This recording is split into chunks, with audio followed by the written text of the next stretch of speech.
Sorry, I cut out. So he was saying, I don't think it was really a good idea. There's a lot of unknowns, he said. So instead, the man came up with a plan to shoot Remi at his home and make it look like a suicide.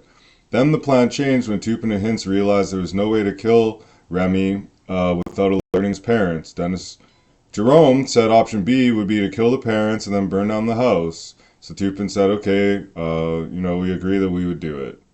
So the night of the killings, Tupin agreed that he would kill Fernand and Rita, and Hintz would go kill Remi. So Tupin said that he and Hintz were high on cocaine when they burst into the house, armed with a semi-automatic pistol and a revolver. So Rita Labossiere was the first to hear the commotion and the first to die. Hintz said to shooter, I couldn't, Tupin said. So Hintz, he said, shot her in the neck. Tupin said he ran downstairs to the basement where he saw Remi running out of his room, and he said I started shooting blindly into him. So Tupin ran back upstairs and found Fernand slumped over on his bed, and I assumed he was dead, he said. So the men poured a trail of gasoline on the floor. When they ignited it, the house exploded. This is Tupin's testimony. And then Tupin and Hintz met Jerome later that morning outside a McDonald's restaurant in St. Boniface. He sounded surprised, quite pleased. So Denis Jerome told him that they did a good job. Tupin described Labossiere's slayings as a stupid, horrible crime, and after apologizing to the family, he said he felt horrible for what happened. So, both of the killers seemed quite remorseful. I think these were kids swept up in trying to be deeper in the streets than they were ready for. It started off just, it's my dad's buddy knew kid that I could work for, do some construction. He started working construction. Then the kid he's working for, his uncle comes around, starts hitting him off with coke and shit. And then the uncle's like, yo, you might kill my brother? And he's kind of like, I'm in the streets now. But then when it came time to do it and he did it, now everybody's feeling a little differently. So the Court of Queen's Bench Justice Brenda Kaiser said she agreed with the joint recommendation of the Crown and defense in the case, and said that Tupin would serve his life sentence for the killings with no eligibility of parole until after having served 10 years. So, it was clearly a first-degree body, but because he cooperated, instead of 25 to life, he's got 10 years, but he's still holding a life tag. So he might see the light, at some point due to telling. He might be a free man and have some life ahead of him.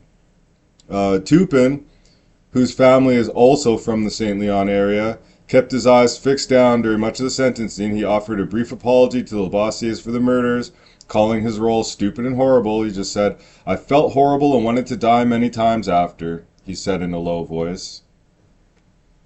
So, he clearly wasn't really a killer.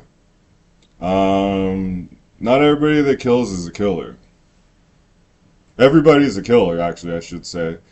Under the right set of circumstances. But not everybody who thinks they're a killer is a killer like that. So the apology was welcomed by two of Rita and Fernand Labossiere's daughters, and the pair applauded Tupin for testifying in the case. Said, when I saw his tears, when I was reading my victim impact statement, I thought maybe he should be given another chance. Maybe. Time will tell. That was what Paulette de Rochier said. So tried along Labossiere was Michael Hintz, the other kid, who faced the same charges for his involvement in the Labossiere family deaths. However, the jury acquitted Hintz on all 3 counts. The verdict came after 12 jurors spent about 9 hours deliberating. And then Jerome Labossiere was sentenced to life in prison with no possibility of parole for 25 years. Um, so, uh, Hintz was found not guilty on all counts and he was released. So he kind of just didn't tell, sat back. He said, I'm taking this to trial. He's got a co-accused in it, so he still doesn't even plead it down. He said, no, I'm not even gonna tell like that. He stayed 10 toes and then went home. Free like OJ all day, 3 bodies aside. The man is not guilty in the eyes of the law. So, hey, that doesn't happen every day, but they said it's beyond words. It's nauseating. Paulette Desrochers, the sister of Remi and Jerome Labossiere, told reporters outside the courthouse. She just said, this is a truly monstrous crime. It's beyond belief that someone would slaughter their family for greed. The nephew saying, he's my uncle. I think it's disgusting. I don't know how you could do that to your own family. I don't ever want to see him again. Joel Labossiere was one of the 7 grandchildren who'd been willed the inheritance of the estate. Fernand and Rita's 8 children were not included. So like they had 10 kids, I thought. Now they're saying 8 or whatever. I guess because they're not counting the victim and the brother that killed the guy. But none of the kids got anything. It's their kids who got everything. So between the 10 kids, there was about 7 grandchildren, and all the grandchildren got. So basically, in early 2008, Clark allegedly calls Solomon. So Clark and Solomon had previously been in jail together along with Jerome Labossiere. Okay? So Jerome's got life. He's in jail. These other 2 guys are in jail with him. And then Clark calls one of the other guys and said, yeah, I need a favor. And so that usually involved driving him to locations and meetings because Clark didn't have a vehicle or a license. So he was his driver. And the Crown said on one occasion, Solomon claims he drove Clark to St. Leon, where he met up with Jerome Labossiere for a private chat he wasn't privy to. But they also, drank beer and did some drugs, presumably cocaine, but it doesn't specify. Solomon claims that on the drive back to Winnipeg, Clark began discussing a sinister plan. He wanted to help in the kidnapping and torture of an individual. They would then get to confess to the murders of Fernand, Rita, and Remi Labossiere. So I guess before he went to jail permanently, he might have been in jail before with these guys, and he felt the heat coming, so he figured, well, why don't we'll kidnap somebody and we'll just torture them into confessing to the murders, and the police should probably just accept that. So the plan became more detailed. Solomon claims Clark made him run several errands, including the purchase of a sawed-off shotgun, 5 shotgun shells, several changes of clothing, and even obtaining a stolen car. So Solomon claims Clark called him on the night of April 20th saying, we have to do it tonight. They joined up, smoked some cocaine, and went to Joelle and Magdalena Labossiere's home on Choke Cherry Cove. So Solomon claims Clark smashed in the front glass window of the home with the butt of his gun and stormed inside and killed the 2 victims while their 1-year-old daughter slept in a crib nearby. So I'm a little confused on the plan. So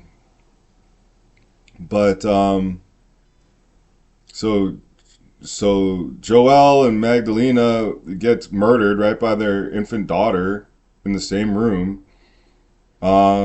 Solomon claims the next several hours were spent disposing of evidence. The gun was thrown in the Assiniboine River. Clark's used clothing was thrown in the floodway. The unused shell casings into a ditch along Perimeter Highway. Finally, the stolen car was burned. The double homicide would remain unsolved for more than a month until police arrested Solomon and two other men as part of a break-and-enter investigation. And Solomon immediately confessed to that crime and much, much more. So he said, "Look, I don't know. You guys got me on a break and enter here. Let me just confess to a double homicide. Like I need to get out of this." So my rationale is I'm facing a break and enter. I might do a year or two here. That's tough. Like let me just confess to a double murder. Again, I don't know everybody's logic when it comes to snitching or not snitching. But this guy folded. So Solomon told the court he heard a man scream, followed by the sound of a gunshot and silence. He said he also heard a woman screaming, followed by a shot and silence. So Solomon testified that he was not in the house at the time, did not see the shootings. Joelle and Magdalena Labossiere's bodies were found the next day. Court has heard that Magdalena Labossiere was visibly pregnant at the time. According to Solomon, Clark later told him, "You're lucky. I would have made you do one of them." Clark told me, "It feels really good to play the role of God," Solomon testified. So, the guy that actually did the killings, I guess, is just trying to, like, feel himself to be, you know, a tough guy. And he's like, "Yeah, I just killed a pregnant woman and some random civilian in front of their baby. It feels great. I love playing God." So, apparently, you know, the driver was like, "Look, I'm nabbed up in a break and enter. I'm just going to tell on everybody here. Like, I'm not really trying to go back to jail." So, apparently, Solomon then drove away. They disposed of everything. And then Solomon admitted he lied several times to the police. But Solomon was never charged in the homicides. He's now in the witness protection program, and the Manitoba government paid for Solomon to move out of the province. So he didn't really get, you know, the bag, it doesn't sound like, but they paid for him to move out of the province. I don't know what that entails. Did they buy him a house? Did they buy him a plane ticket and give him an apartment deposit? Like, I don't know what that means. But he's in witness protection, and he didn't get in any trouble for potentially a triple homicide. It seems that the woman was actually pregnant. So, Solomon testified he became afraid after he was arrested on some breaking and entering charges several weeks after the homicide. Solomon said Clark phoned his parents about the arrest, and that scared him. In addition to paying for his move out of Manitoba, the province cleared up some of Solomon's debts and continues to pay part of his rent and cover medical expenses for an ulcer he has. Court heard. Solomon has had 2 security officers with him constantly throughout his testimony. So he got a little something. You know, it pays to tell in this town. It just does, apparently. Like, I don't know what to say. Mr. Lightgeeb had the painful task of accompanying police to the morgue to identify his daughter's body. "This is the worst thing I could wish on anyone," he said. He suspects, from what he was told by police, that his daughter was killed in her bedroom while her husband was killed in the living room. A window was smashed and the door was open when the police arrived, which leads him to believe the intruder forced their way in late at night. What made the father most sad is thinking that when his daughter was down there on the ground and maybe she was still alive and hearing her baby crying and thinking, what will happen to her kid? That's the worst thing I can think about. You know, in her final moments, all that she could hope was that the child would be spared. Fortunately, nobody harmed the baby. These two were married for 7 years. There's no sign that it would ever end in violence. Joel's a quiet man. He never discussed his family troubles, even though they had made headlines in Manitoba many times. You know, the dad of the wife said, I didn't really know too much. I didn't really want to ask. Daughter didn't say too much either. She was just very loyal to the husband. So after an undercover police operation put Jerome Labossiere behind bars for drug trafficking, So I guess um, they ended up kind of catching this guy on drugs, and then Joel was one of the nephews. It sounds like, and I guess so. His uncle is Jerome, who was at that time in jail for drug trafficking, because he got caught up, I guess, in this Hell's Angels bust where they paid this guy $500,000 or more, which they tend to do. And apparently, he calls a nephew from prison saying he's going to take care of business once he was out. So Joel had made submissions before the parole board opposing his uncle's release from prison. He got a protection order right after Jerome had been released on day parole. So Jerome Labossiere denied all allegations by his nephew. He was fighting the protection order in court, arguing that he never demonstrated violent tendencies. Like, this was before, I guess, he went down for the murders. So he's like, I never did nothing violent. I got nabbed up on drugs a while back. I'm out. So I'm not really following the timeline too close here, but it seems a little bit jumbled. But apparently, Jerome Labossiere is in jail for drugs. He's kind of pressing the nephew. The nephew's scared. Jerome gets out somehow. The nephew gets an order of protection. He's like, no, he does got nothing to worry about. And then the kid ends up dead. So the guy that apparently did it got found guilty of 2 counts of first-degree murder. He pled not guilty, but he smiled and winked at his family when the verdict was read out. Most of it was based on the witness, Stephen Solomon. The defense attacked his credibility during the trial. Joel's found dead in the kitchen. His wife was gunned down in the bedroom. Their 1-year-old daughter was crying alone in the crib. And, the family's breaking down into tears after the verdict. They said, we've been waiting 3.5 years. It's been a long time. It's a bit of a relief to come to an end. So, Joel's mother, Rose, who would have been Jerome's sister, said she also submitted an impact statement. She talked about the last they seen him alive. They're looking forward to the arrival of their new baby, enjoying their new house. She said, Kelly Clark, you have taken what's left of my family. Joel is my only child. And they wrote on behalf of the young daughter, saying that she's 4.5 now. She once had a daddy and mommy. They were killed by a bad man who came into our house while I slept. I cried for a long time. So she's orphaned. She now lives outside of the country because of safety concerns. And after being found guilty of 2 counts of first-degree murder, Clark, who's 41 by that time, got his mandatory life sentence and 25 years until parole eligibility. So Jerome Labossiere's claim says he's in a medium security at Stony Mountain Institution before he got accused of orchestrating 2 violent assaults in April and August 2015, the later of which ended in the death of a fellow inmate. Both times, Labossiere claims correctional officials accused him of ordering a low-ranking Manitoba's warrior gang member to carry out the attacks. He claims he was told correctional staff had information and video evidence against him, but Labossiere said he was never shown any evidence and continues to deny any involvement. Police investigated both incidents, but Labossiere was not criminally charged. Afterward, he spent about a month in segregation, was later transferred to federal prison in Prince Albert, Saskatchewan. He's now in a medium security prison in Alberta, but his lawyer said Labossiere is concerned his time in segregation and maximum security will affect his chance of getting released on parole.